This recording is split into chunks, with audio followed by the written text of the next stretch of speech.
In November, California's deadliest wildfire on record killed 88 people, a grim example of consequences on a warming planet.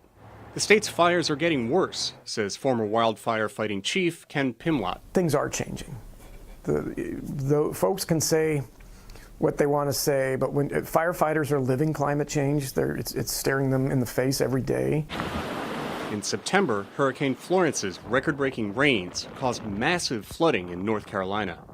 Fire at one extreme, water at the other, like the difference between where the world is headed and where it needs to be.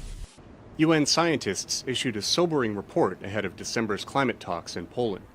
Ho-Sung Lee chaired the panel. It shows that the window to limit warming to 1.5 degrees is narrow, that it would require net global emissions of carbon dioxide to fall by about 45% by 2030. Every year matters. But this year, emissions rose by an estimated 2.7%, the biggest jump since 2011. U.S. government scientists published an equally stark report in November on the impacts of climate change on the nation. President Donald Trump rejected it. I don't believe it. You don't believe it? No, I don't believe it.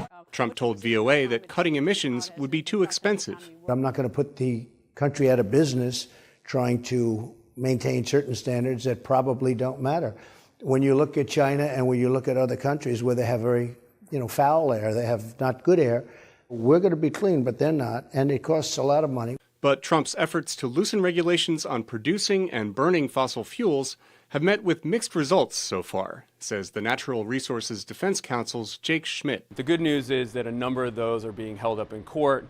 The progress is a bit slower in terms of unwinding them, but clearly everything that's been on the climate action agenda for the last couple of years, the Trump administration is trying to undo.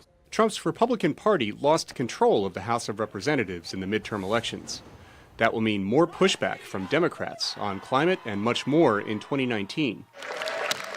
Meanwhile, Trump's hostility toward climate science did not stop UN negotiators from reaching a deal in December on a rulebook for carrying out the Paris Climate Agreement. Critics say it does not go nearly far enough, but getting everyone on board was not easy, says meeting chair Michal Kurtika. In these circumstances, every single step forward is a big achievement. And through this package, you have made 1,000 little steps forward together. But step forward carefully, experts warn.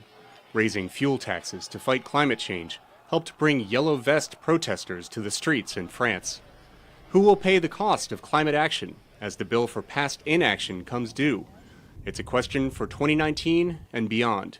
Steve Baragona, VOA News.